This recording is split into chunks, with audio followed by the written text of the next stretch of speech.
안녕하십니까? 예, 반갑습니다. 예. 자, 먼저 오늘 첫 시간인데, 먼저 전체 과목 오리엔테이션은 다 들으셨죠? 예, 고 교수님한테.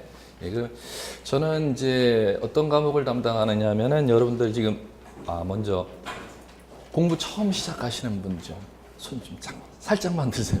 크게. 예, 느리십시오.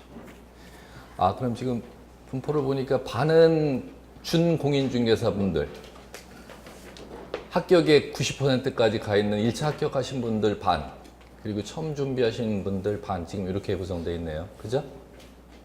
아닙니까? 맞는 것 같아요. 예. 자, 지금 제가 다루는 과목은 이제 부동산 공시법령입니다. 이제, 제 과목에 대해서 이제 소개해 드리자면은 시험과 관련해서 말씀드리겠습니다. 시험 자체 제도는 중개사법의 이제 시험의 1차 과목, 2차 과목에 대해서 이제 소개해 놨고, 그 시험에서는 이제 2차 과목, 1차는 소양으로 민법과 부동산 학계론이라는 과목은 이제 소양으로 이제 시험을 취재하도록 되어 있고, 2차 과목인 부동산 공법이나 부동산 공시법령세법, 중개사법령은 실무를 기준으로 출제하도록 되어 있습니다. 이제 법전 자체에서 중개사법에서. 그런데 여러분들 이제 물론 요 반 준공인중개사분들인 1차 시험 합격하신 분들도 계시고 처음 준비하신 분들도 계신데, 시험은 그렇게 보도록 출제를 하도록 되어 있지만은 실제 시험은 전혀 상관이 없습니다. 실무와는 전혀 상관이 없고 2차 과목인 부동산 공법이든지 중개사법령이든지 부동산 공시법령 세법 다 법전을 기준으로 출제를 하지, 여러분들이 이제 현업에 하는 실무를 기준으로 절대 출제를 하지 않습니다. 그렇기 때문에 누가 유리하냐 불리하냐 그걸 이제 먼저 말씀드려야 될 것 같은데, 현업에 하시는 분들이 유리하다는 기준은 절대 없습니다. 뭐든지 다 공평하다는 거. 단 1차를 합격하시고 지금 이제 2차 준비하신 분들 계시죠? 그분들은 유리할까요? 불리할까요? 먼저 갔으니까 유리하겠죠. 먼저 가셨으니까. 그럼 얼마나 더 유리하냐? 그분들은 제가 준공인중개사라고 말씀드릴 수 있습니다. 거의 100m를 간다면은 90m를 간 분들입니다. 1차를 합격하시고 2차만 지금 준비하신 분들은 90m를 가신 분들이기 때문에 여유가 있다는 겁니다. 여유가. 그러면 이제 지금서부터 준비를 하면 내년 10월에 시험을 기준으로 하면 대략 한 12개월 정도 나오셨죠? 요 기준이 1, 2차 같이 하시는 분들을 기준으로 하는 기준이라는 겁니다. 그럼 이제 2차만 지금 준비하시는 분들은 지금서부터 하면은 하루 생활 일과 일주일, 한 달 계획이 여유 있게 돌아간다는 겁니다. 그런데 이제 1년을 기준으로 이제 지금서부터 1, 2차를 준비하시는 분들은 지금서부터 하는 과정이 딱 1년을 기준으로 할 경우 합격 확률이 가장 높게 나타나는 기준이 1년을 기준으로, 보편적인 보통사람 기준으로 1년이 기준이 된다는 겁니다. 그러면 지금서부터 준비하시는 분들은 1년 기준으로 처음 이 분야에 지금 경험이 없으신 분들이 1년을 준비하시면은 합격률이 몇 % 될 것 같습니까? 10명이라면 몇 명 정도가 합격할 것 같습니까? 1년 기준으로 이 분야에 경험이 없으셨던 분들이 1년 기준으로 준비하면 과연 몇 % 정도 될까? 10명 중에 7명 정도? 30, 50, 70 다양하게 나오죠? 제가 말씀드릴게요. 정확하게 말씀드리면은 제가 말씀드린 전제는 1년 기준으로 전제해서 또 한 가지 전제가 있습니다. 학원에 실수강을 하는 분들 전제로, 동영상으로 들으신 분들 말고 딱 두 가지 전제 조건. 학원에 실수강하고 학원 과정을 끝까지 마지막 날까지 다 이수를 한다는 전제 기준으로만 딱, 다른 전제 조건 안 걸고 10명 중에 8명을 합격합니다. 전제 조건을 제가 말씀드렸습니다. 1년 학원을 다니시되 반드시 학원에 나오셔서 실수강을 하시는 분들 기준으로는 1년 준비하시면은 10명 중에 8명 정도는 합격합니다. 그러면 동영상을 이제 시간이 없으시니까 동영상으로 준비하시는 분들이 있겠죠? 그분들은 어떻게 될 것 같습니까? 1년 동안 동영상을 듣는다. 합격률이 음, 20% 안 돼요. 에이, 절대 안 돼요. 절대. 100명이 동영상을 수강을 통해서 들으면은 10명이 절대 합격할 수 없습니다. 10명이. 그럼 여러분들이 지금 제가 이제 말씀드리는 건 첫 마디는 뭐냐면은 합격 확률이 가장 높은 지점에 있는 분들이 지금 여기 앉아 계신 분들이라는 겁니다. 그럼 똑같이 학원을 나오시더라도 10개월, 이제 1월 달 되면 이제 한 과정 더 이제 한 과정 지나게 되면 1월 달서부터 준비하시죠. 그러면 똑같이 학원을 수강해도 똑같겠습니까? 합격률이 줄어들겠습니까? 줄어들죠. 3월에 오신 분은. 그렇지. 5월에 오신 분은. 더 줄겠죠. 2달 과정이니까 학원 과정이. 그 다음에 7월에 오신 분은. 그러니까 7월이라면 한 4개월 남겨놓고 학원 오셔서 이제 하시는 분. 합격 못한다? 할 수 있어요. 확률이 줄어들 뿐이라는 거죠. 확률이 줄어들 뿐. 그럼 보통 7월 정도에 오시면 4개월 남겨놓고 학원 이제 오셔서 준비하시는 분들이라는 거죠. 확률이 얼마나 될 것 같습니까? 제가 말씀을 못 드리죠. 확률이 상당히 낮아지죠. 그러면 이제 여러분들이 이제 가장 먼저 말씀드린 것은 여러분들은 일단 합격의 90%와 계신 분들이라는 거. 확률상으로는. 근데 자기가 그 합격 확률의 90%에 들어갈지 안 들어갈지는 전제 조건을 제가 꼭 알고 말씀드리지 않습니까? 학원에 끝까지 나오셔야 돼. 끝까지. 1년 농사를 잘 지으셔서 가장 여러분들이 실수하는 게 지금 잘 갑니다. 1월 달 잘 가고 3월 달 잘 가고 5월 달 잘 가고 7월 달까지 잘 갑니다. 문제는 7월 달 다음서부터 문제가 됩니다.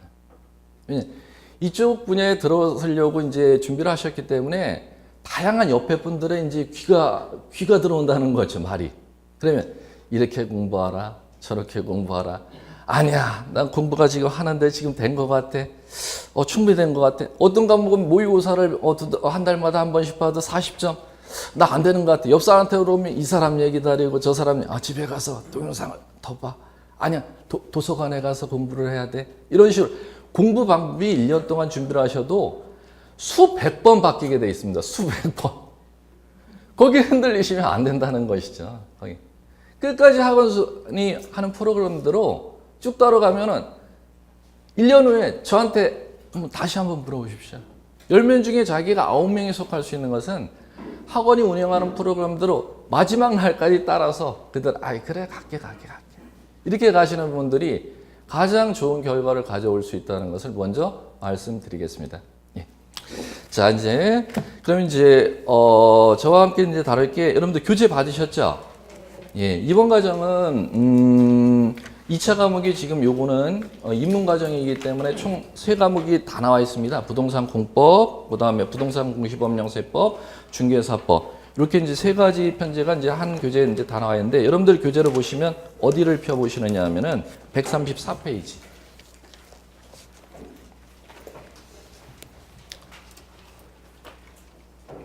자, 134페이지 펴시면은 거기에 챕터 1 공간정보의 구축 및 관리에 관한 법률 이렇게 나와 있고 총론 이렇게 나와 있죠. 자, 이제 보겠습니다. 자, 이제 저와 함께 이제 다룰 게 어떤 과목이냐면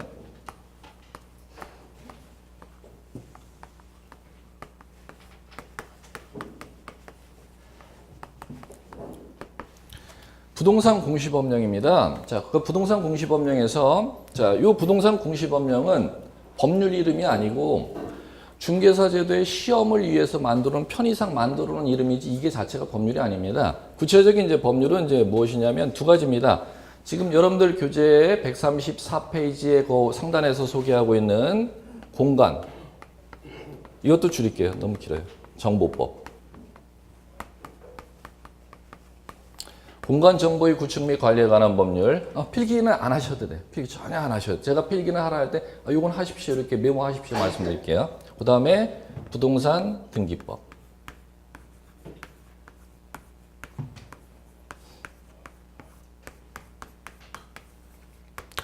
자, 이게 이제 법률 이름이고 이 2가지 법률을 합쳐서 공인중개사 제도의 시험 과목으로 이제 만들어 놓은 게 부동산 공시법령입니다. 자, 요거는 이제 몇 문제가 출제되느냐면은 제가 다룬 게 2과목인데 24문제가 출제됩니다. 자, 그러면 요거는 부동산 공시법령은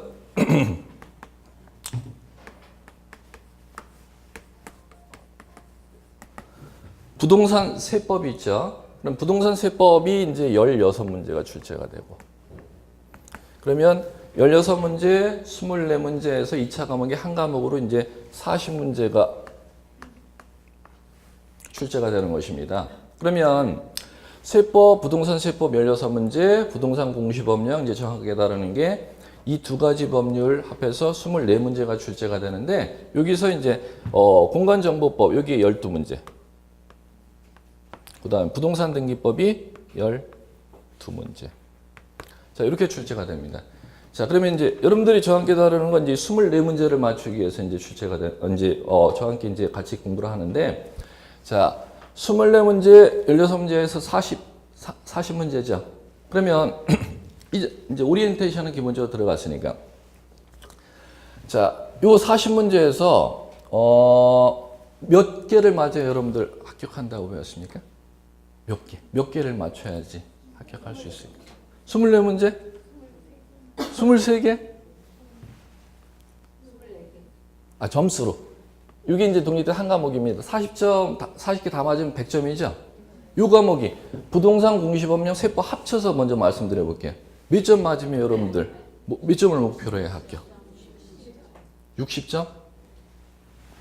60점. 정답이야. 60점. 그러면 자, 60점이라면 세 과목이 있죠. 2차 과목에. 부동산 공법이 있고 부동산 공시법령 세법이 있고 중개사법이 있죠. 그럼 중개사법 몇 점 맞아요? 80점. 이거 합격 점수 벌써 다 하셨으면 공부 다 하신 겁니다. 부동산 공법 우리 고상철 교수님하고 부동산 공법. 아유. 합격 점수 다 하시면 공부 다 된 겁니다.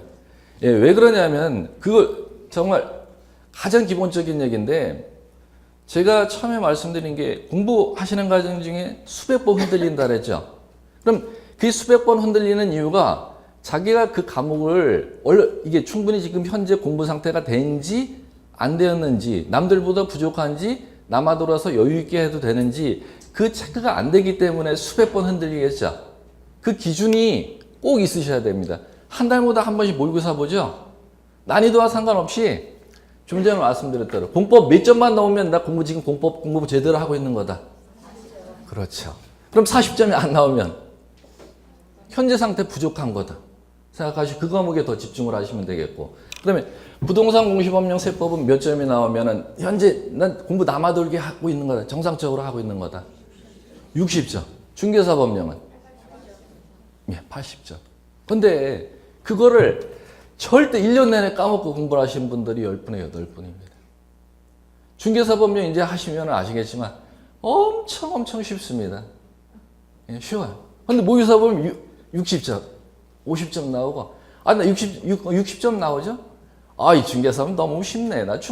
그러면 중개사법령 이건 나 중개사법령 공부가 되는데 공법이 공부가 안 돼. 절대 아닙니다. 절대 아닙니다. 2차 과목 부동산 공법, 부동산 공시법령 세법, 중개사법령 중에 반드시 합격의 90% 좌우하는 과목이 잊지 마십시오. 정 교수님과 함께 하는 중개사법입니다. 여러분들이 제일 쉬워하는 중개사법만 항상 지금서부터 1월서부터 2월, 3월 80점만 계속 넘기는 공부하면 2차 과목 90%는 다 가 있는 겁니다. 말씀하십시오, 정 교수님한테. 전 제 과목이 이 과목이라도 이 과목이 문제가 아닙니다. 기본을 간과하고 공부한다는 거죠. 합격은 전략이 더 중요하지 공부량이 더 중요한 게 아닙니다. 여러분들 찡따는 돈 버는 건 현업에 가서 하시고 1년 동안 여러분들이 잊지 마셔야 될 게 찡따는 게 목표지 나 공부하는 거 학문하는 거 그런 거 절대 목표가 아닙니다.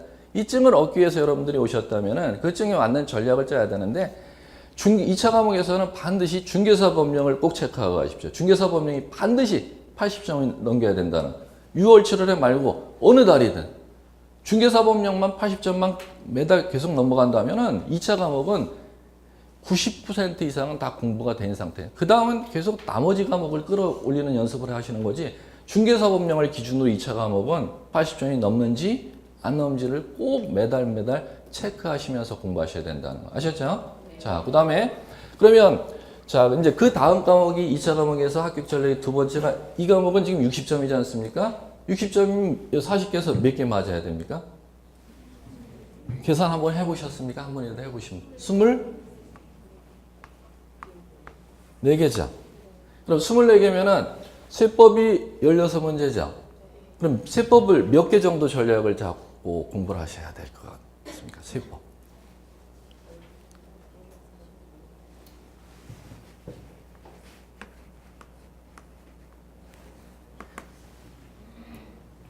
반타작 조금 더 나아요. 세법.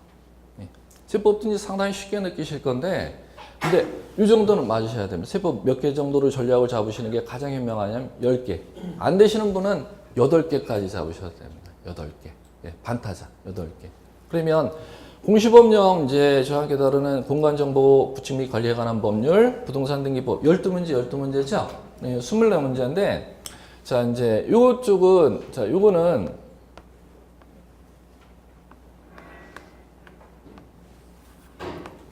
몇 개를 이제 기준으로서 여러분들이 체크해 나가시냐면은 8개에서 10개, 12문제 중에서. 그러면 이 숫자만 봐도 이제 느낌을 알 수가 있는데, 이쪽 공간정보의 구축 및 관리에 관한 법률 내용이 쉬울 거다, 어려울 거다, 추측. 요거 갖고 추측을 벌써 할 줄 아셔야 돼요. 내용이 쉬울 거다, 어려울 거다. 예, 쉬워요. 중개사 법령 다음으로 쉬운 과목이 이 공간정보의 구축 및 관리에 관한 법률입니다. 중개사 법령 다음으로 쉬운, 즉 효자가 되는 과목입니다. 지적에 관한 파트가. 예. 자, 그 다음에 부동산 등기법 몇 문제 출제? 12문제죠? 그럼 여기서 여러분들 전략을 짜셔야겠죠. 60점 넘기기 위한 24문제 전략을 짜셔야겠죠. 매달 그 기준에 부합되면은 자기가 그 과목을 공부 제대로 한 것이고, 이 기준에 미달되면은 자기가 그 과목 그 달에 공부량이 부족하다 이렇게 생각하고 체크하시면서 공부하시면 되니까, 이건 12문제에서 몇 개의 기준을 삼으셔야 될 것 같습니까?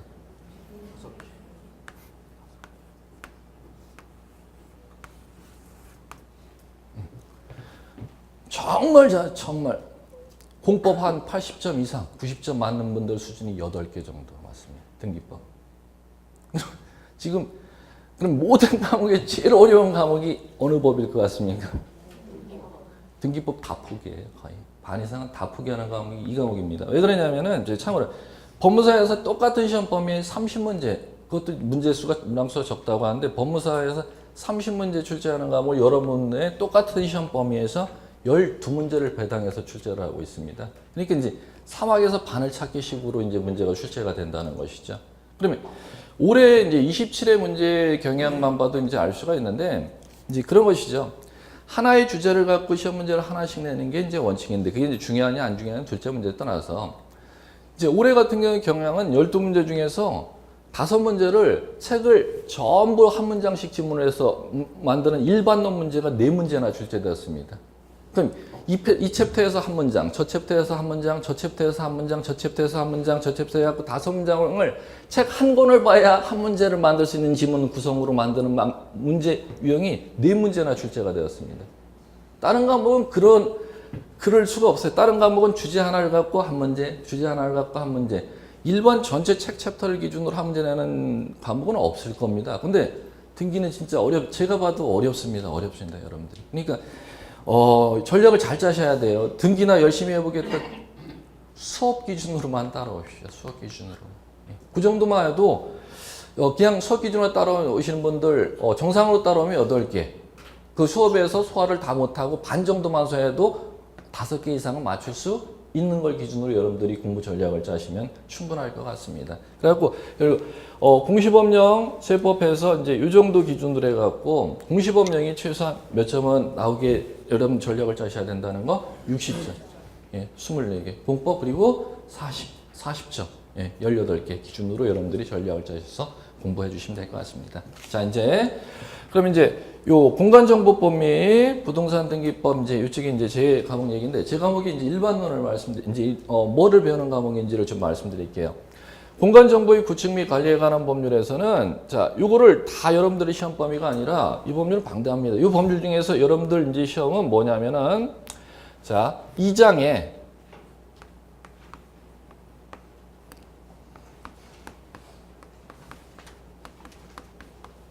없습니다. 이 책에 없고요. 일단 아셔야 돼. 쓸 것도 하나도 없고 제가 메모할 건 메모하라 말씀드릴게요.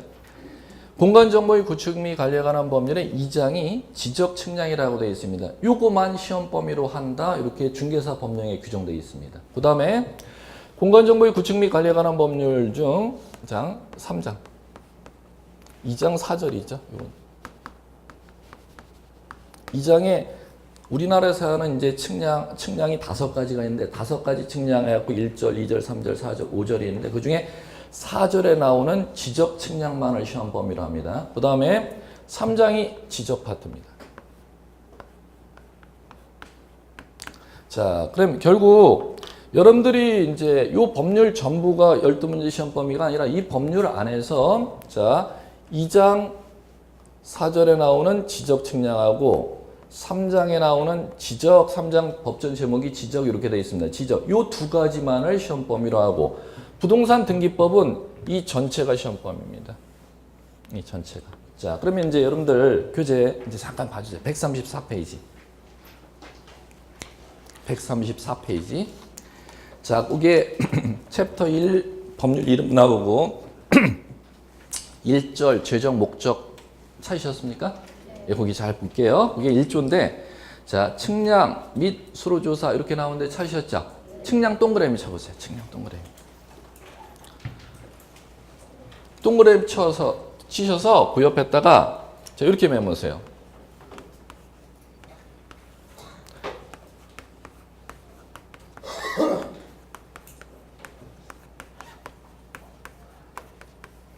자, 이렇게 메모하세요. 위에다가, 위에 공간. 측량을 동그라미 치셔서 그 위에 빈 공간에 측량 중 무슨 측량만, 지적 측량만이 여러분들의 시험 범위입니다. 지적 측량만. 메모하셨습니까? 네, 자, 그러면 계속 그 읽어나가 볼게요. 측량 및 수로조사의 기준 및 절차 거기는 이제 삭제 지우십시오. 이렇게. 그 제가 읽은 문장에다가 이렇게 그 글자에다가 이렇게 선을 그어놓으라는 겁니다. 여러분들의 시험 범위가 아니라는 것이죠. 네. 그 다음에 와 지적 공부 어딘지 찾으셨어요? 네. 지적 공부 거기서부터 가로 묶을 겁니다. 지적 공부서부터 가로 묶고 부동산 종합 공부의 작성 및 관리에 관한 사항을 규정함으로써 가야지 가로 닫고 가로 이렇게 만들어 놓고 지적 공부서부터 규정함으로써까지 가로 닫고 해놓으셨습니까?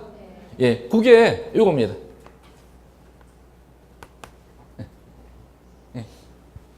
지적 공부, 부동산 종합 공부 작성 및 관리에 관한 사항 규정 그게 가로 열고 가로 닫고 만들었죠? 그게 뭐다?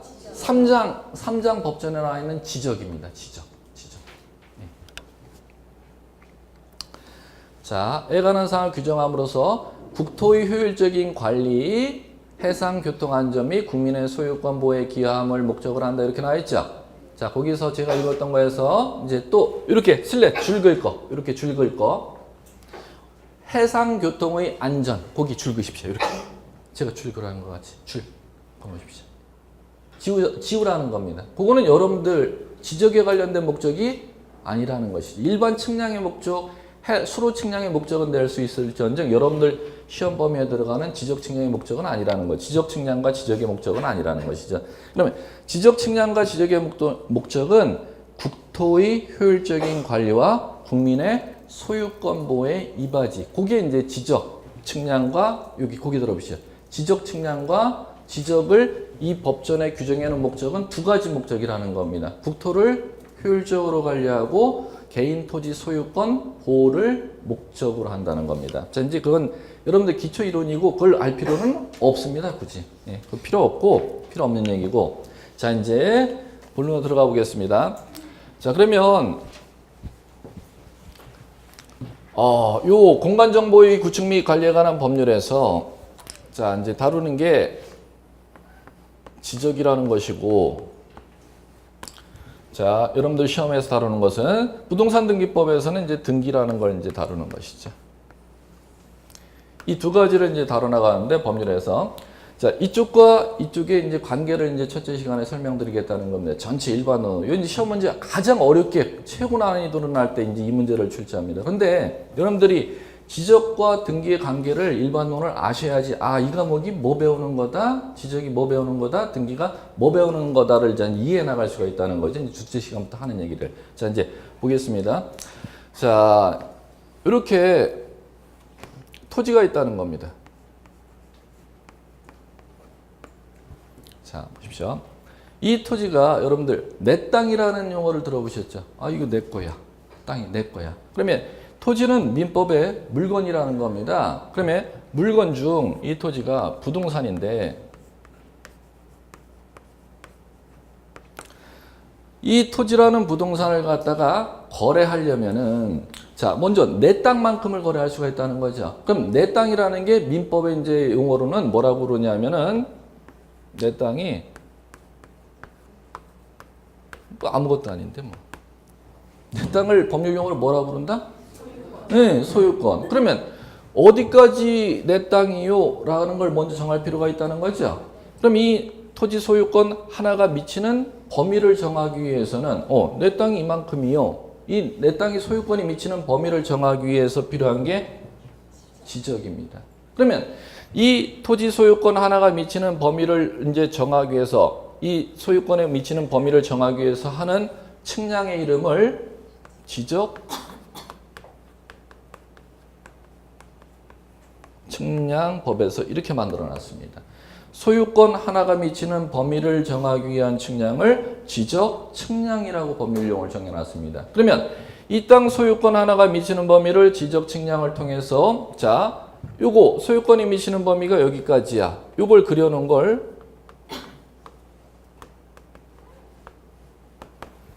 법률용어로 뭐라고 부르도록 되어 있냐면 경계라고 부르도록 되어 있습니다.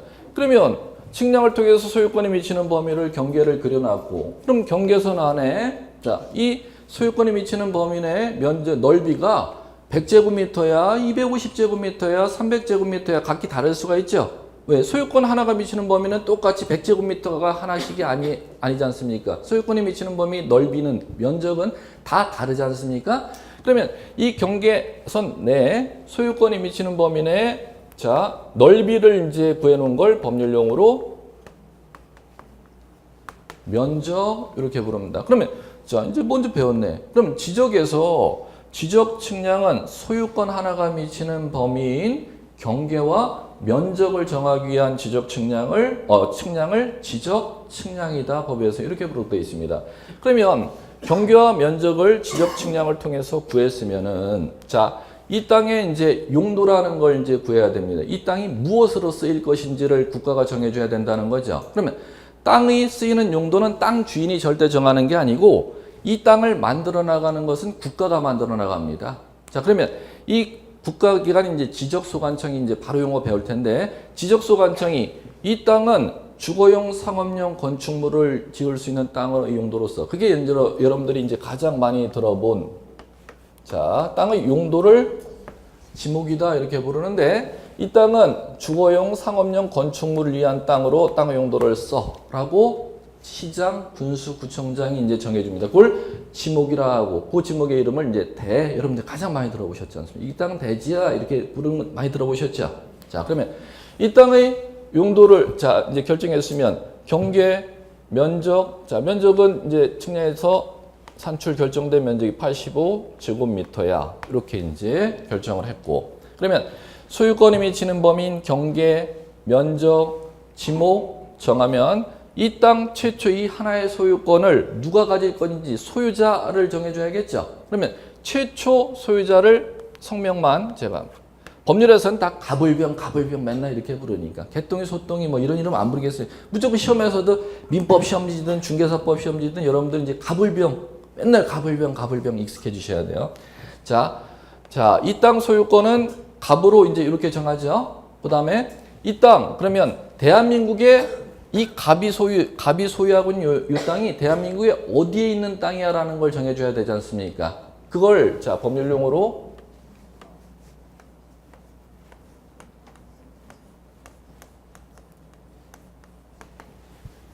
그걸 법률용어로 소재, 지번. 그러면 갑이 소유하고 있는 요 땅은 자 어디에 있는 땅이야? 라고 제가 정해줘 볼게요. 경기도 평택시 비전동에 있는 땅이야. 맞습니까? 그렇지. 비전동에 갑의 땅만 있는 게 아니지 않습니까? 비전동 안에서 갑의 땅과 다른 소유자의 땅을 구별하기 위한 번호를 보여줘야겠죠. 그게 최소한의 필요 요건이 소재와 지번입니다. 그러면 지번 10번 이렇게 보여줄게요. 그러면 경기도 평택시 비전동 10번지 땅의 용도 대 면적 85제곱미터 땅의 경계 소유권이 미치는 범위 여기네 넓이가 85제곱미터고 이 땅의 소유자가 갑이야. 요거를 자 소유자 갑 이 땅 경계 면적 지목 소재 지번을 평택 좀 이따 배울 겁니다. 평택시장을 지적소관청이라고 합니다. 평택시장이 이거를 정해서 자 요거를 등록하는 장부 이름을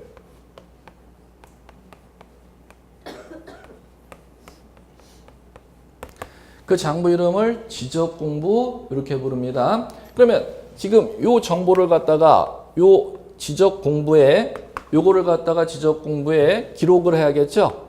기록하는 행위를 등록 이렇게 부릅니다. 그러면 요 등록하는 자인 시장군수구청장이 이제 등록하는데 시장군수구청장을 뭐라고 부르냐면 지적소관청 이렇게 부릅니다.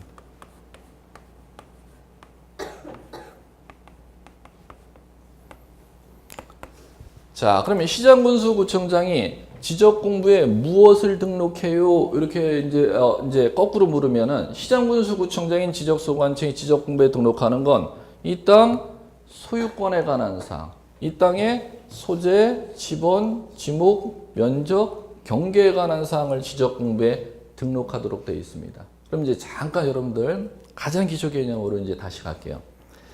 민법 1시간 들어가셨죠? 네. 그러면 땅에는 물건이니까 이 물건의 소유권이 권리지 않습니까? 권리가 만들어지고 넘어가고 없어지고 그거를 법률용어로 민법에서 뭐라고 부르댔냐면은 권리변동 들으셨죠? 그럼 권리변동 크게 3분 하지 않습니까? 권리가 생기고 발생 넘어가고 변경 없어지고 그러면 지금 자 여기서 시작 이 비전동 10번지 토지의 소유권이라는 권리가 자 민법 용어로 그대로 대입하면 뭐 했다? 생겼다, 발생했다, 변경했다, 소멸했다. 발생. 자 이제 계속 갈게요. 자, 이제 대신에 발생 그러면 권리가 발생하고 변경되고 소멸되는 것은 몇 가지로 권리가 발생, 변경, 소멸하도록 되어 있죠? 몇 가지로? 3가지? 너무 많아요. 좀 줄여요. 권리가 생기는데 권리가 몇 가지로 권리가 생기는지 권리가 변경된 다음에 권리가 몇 가지로 변경되는지 권리가 없어진다고 했는데 권리가 몇 가지 사유로 없어지는지 자 다시 한번 권리가 지금 생겼잖아요. 발생이라고 그러죠. 권리가 발생되는 사유가 몇 가지인지 한 가지? 너무 적어요. 2가지 자 첫 번째는 뭐 그런 거 아니에요. 거의 모든 실무 다를 얘기하는데 권리가 발생하는 건 2가지. 권리가 변경되는 것도 2가지. 권리가 소멸되는 것도 2가지. 다 이분법입니다. 자, 한번 볼게요. 이거 해놓고 잘 이해 안 가니까. 만약에 이 땅 소유권을 제가 가지고 있다고 가정을 해드릴게요. 땅 소유권을 제가 가지고 있었습니다. 그럼 제 땅 소유권이 여러분한테 넘어가는 걸 뭐라고 한다? 민법에서 권리 변동. 권리 변동 중에 변경이죠. 예, 그럼 변경이 되면 그 권리 변경이 이루어지는 사유는 반드시 2가지라는 겁니다. 거래. 긴 말 할 것 같아요. 뭐예요? 거래. 또 하나는 제가 2가지라 했지 않습니까? 양도가 아니라 거래 아닌 거. 제 땅, 이 땅 소유권을 제가 가지고 있는데 저하고 여러분하고 거래 안 했는데도 땅 소유권이 저에서 여러분은 앞으로 넘어가요. 그런 거 용 안 붙여도 돼. 2가지라는 겁니다. 거래로 넘어가는 경우가 있고 거래 아닌 사유는 모든 법 원리가 다 그거로 이루어진다는 겁니다. 모든 법 원리가 모든 법 원리가. 자, 해볼게요. 제 땅 소유권 여러분 앞으로 넘어가는 사유는 무조건 몇 가지? 첫 번째 뭐예요? 거래. 두 번째는 거래 아닌 사유로 넘어갈 수도 있고 거래로 넘어갈 수. 이걸 왜 배우셔야 되느냐? 다른 거 배우지도 않을 테지만은 왜 배우셔야 되느냐? 가장 큰 걸 모르고 공부하시니까. 여러분들이 중개하는 건 뭐를 좀 알선. 정답. 거래를 알선하는 것이지 거래 아닌 사유로 제 소유권 여러분 앞으로 넘어갔을 때 여러분들이 수수료 받을 수 있는 중개 대상이 절대 될 수가 그걸 알고 공부하셔야 된다는 거. 자, 그럼 가볼게요. 자, 제 땅 소유권 여러분 앞으로 넘어가 볼게요. 거래로 넘어가는 거. 제 땅 소유권을 제가 준대 여러분한테. 그게 거래. 공짜로 준대. 공짜. 그걸 거래 중 법률 용어로 증여. 거래로 준대. 근데 제가 공짜로 주겠대. 고맙다고 바꿨죠? 예? 그걸 뭐라고 한다? 아유, 돈 줘야 넘겨준대. 네? 제 땅 소유권만큼은 돈을 주면은 그게 쇼부가 이루어지면 주겠대, 제가. 매매. 그게 거래예요, 거래. 여러분 재산하고 제가 평택동 비전동 10번지 토지 소유권이나 재산권을 맞바꾸고 싶대. 그게 거래 유형이. 그걸 전부 다 뭐라 부른다? 거래. 그럼 거래 아닌 사유로도 제 땅 평택동 비전동 10번지 토지를 여러분들이 취득할 수가 있습니까?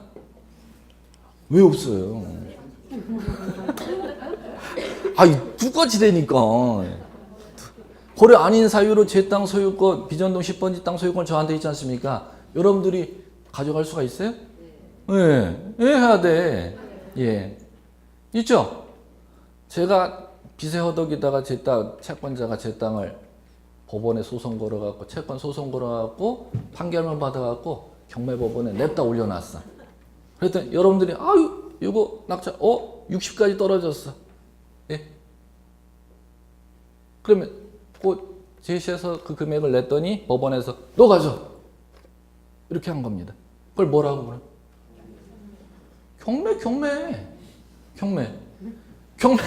경매는 여러분들이 산 거예요? 아니면 법원에서 가지라는 거예요? 산 거! 이제 앞으로 이제 신규분이니까, 처음 공부하시니까 산 게 아니에요.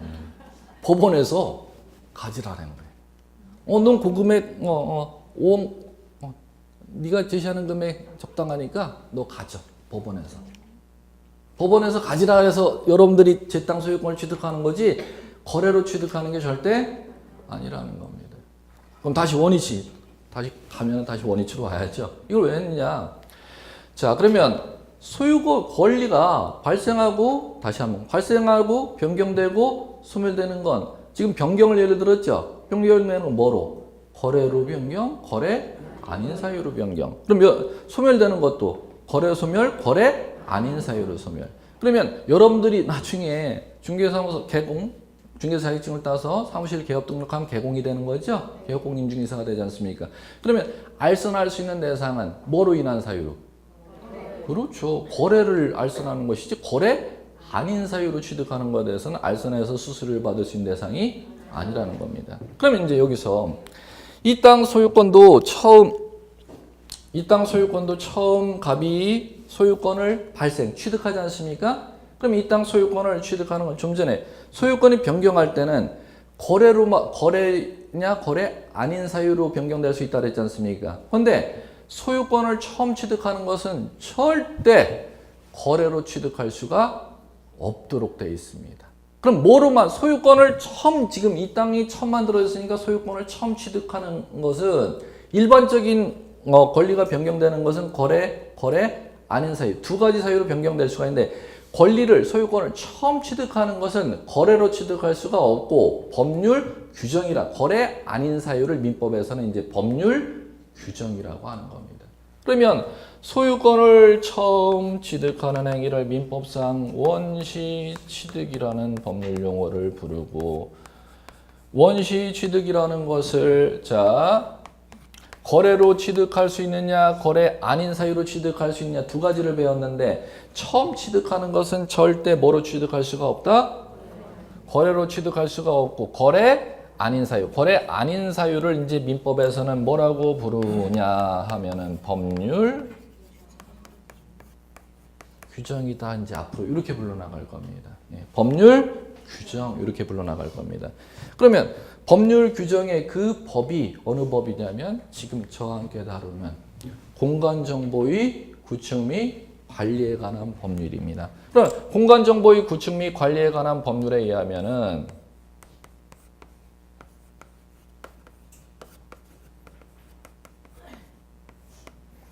자, 토지에 대한 최초 소유권은 누가 직접 조사해서 정해주도록 돼 있냐면은 지적소관청. 지적소관청은 누구를 얘기하냐면 요 비전동 토지를 관할하는 국가기관 평택시장을 이제 법률에서는 지적소관청이다 이렇게 보도록 되어 있습니다. 그러면 평택시장이 이 땅 소유권을 갑이 처음 조사해서 소유자를 갑으로 정해줬죠. 그럼 갑이 비전동 10번지 토지를 거래로 취득한 겁니까? 평택시장이 줘서 취득한 겁니까? 평택시장이 최초 소유자로 정해줘서 취득했다는 겁니다. 그럼 이제 갑은 이 다음서부터 이 땅을 갖다가 이제 비로소 뭐를 할 수가 있어요? 처음은 거래로 취득하는 게 국가기관이 줘서 법률 규정에서 취득했죠. 그 다음서부터 이제 땅 주인은 재산권 행사를 할 수 있겠죠. 그럼 뭐가 된다? 그걸 여러분들이 거래가 이제 비로소 된다. 그럼 거래하는 건 여러 가지라는 거죠. 그걸 이제 민법에서 이제 앞으로 배워나가는 겁니다.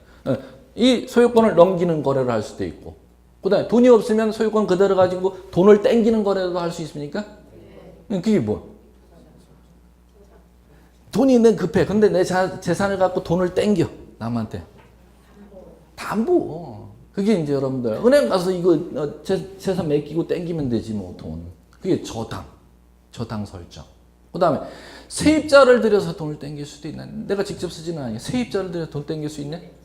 예, 그게 전세, 임차. 그게 다 재산권 행사하는 거래 행위 유형이라는 겁니다. 그걸 이제 민법 시간에 이제 앞으로 배워나갈 것이고, 이제 지적은 그 얘기가 아니고, 그러면 최초 소유권을 취득했죠. 그러면 이것을 갖다가 뭐에 등록해야지? 소유권, 지적 중에 경계, 면적, 지목, 소재, 지번을 갖다가 지적 공부에 뭐 해야? 등록해야지만이 그게 만들어진다는 겁니다. 그래야 비로소 갑이 거래할 수 있고. 그럼 이제 등록을 하면 이 등록하는 지적 공부는 어디에 등록하느냐? 자, 이제 여기에 등록합니다.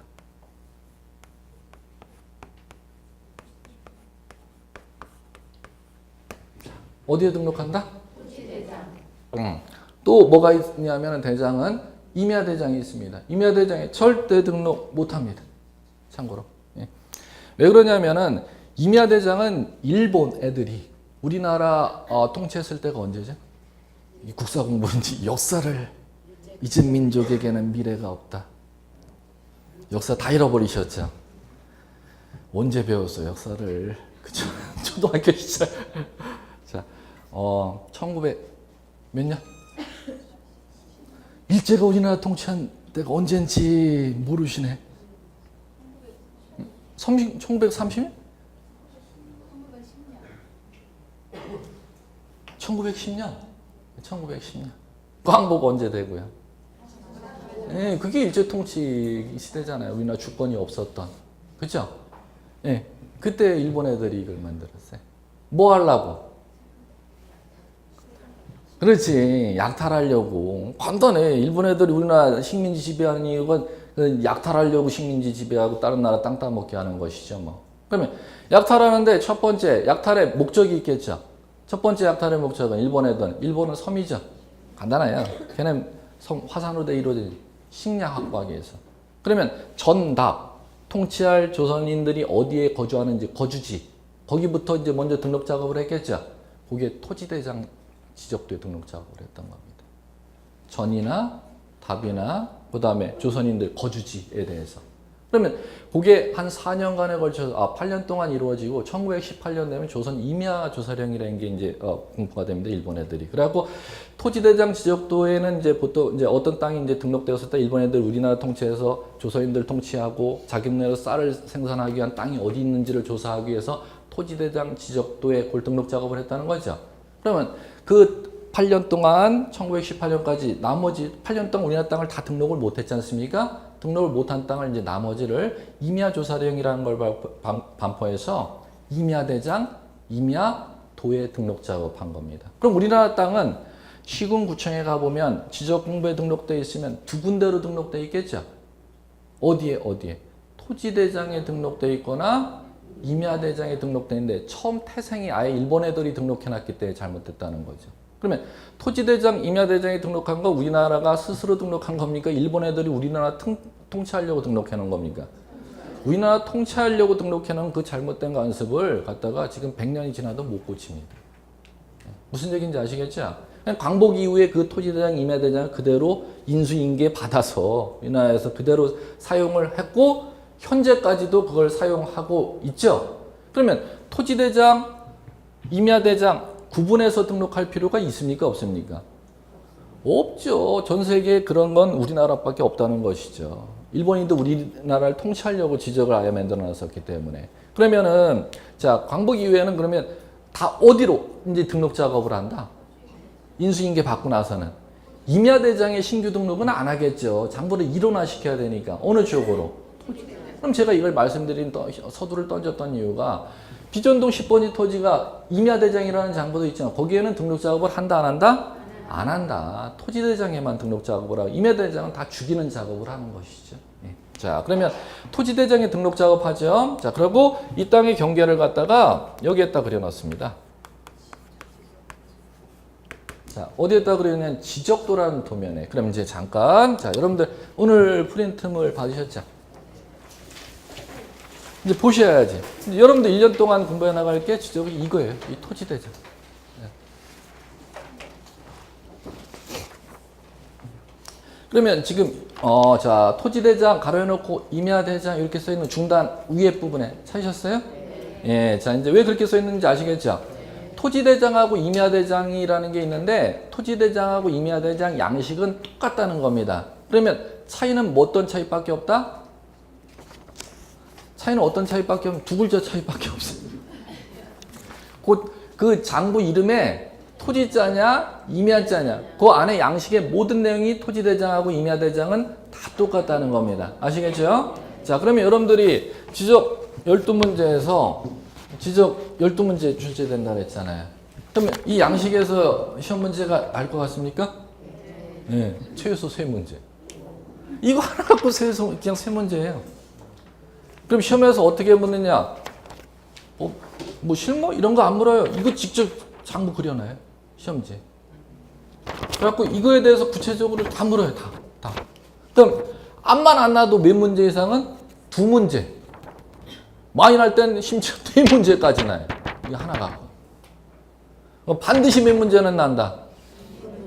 반드시 2문제는 여기서 출제돼 토지대장에서. 이 양식에서 그대로 양식 갖고 묻는 문제를. 자, 그럼 이제 하나씩 이제 배워 나가는데, 그럼 일단 봤으니까 토지대 양식 이렇게 생겼습니다. 자, 이게 이제 들어갈 거네요. 자, 그러면 잠깐 이제 여러분들 교재 어디로 오시느냐 하면은 150페이지.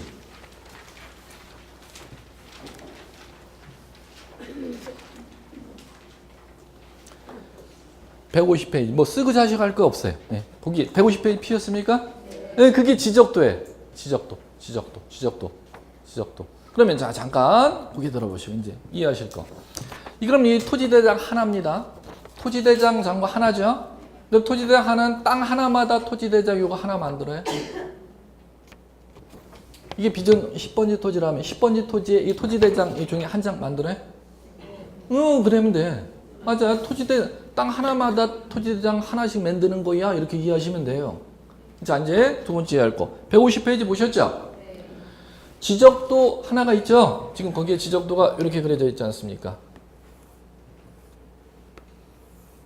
자, 이렇게 그려져 있죠? 이게 종이에 지적도 있기 때문에 제가 이제 이걸 따로 프린트 안 하는 겁니다. 그럼 토지대장 가장 중요한 거 시험에 2문제 이상 반드시 확보되는데 이게 안 나와 있기 때문에 지금 여러분들 프린트 해드린 거고. 지적도 있죠?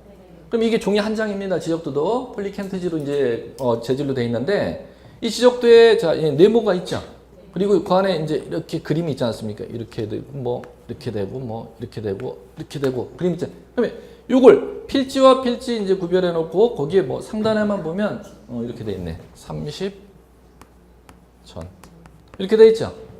그러면 30이 자, 요 땅 소유권이 30번지 소유권이 미치는 범위를 그려놓은 것이죠.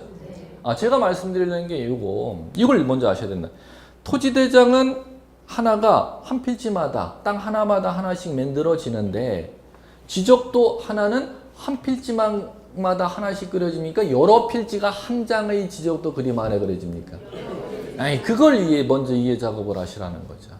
토지대장 카드 하나는 필지마다 하나씩. 그러면 지적도 한 장의 그림은 여러 필지 그림을 갖다가 한 장의 지적도에 그려놨다는 그걸 이해하고 들어가셔야 이제 수업을 들어갈 수가 있다는 겁니다. 되셨죠? 예, 잠깐 쉬죠.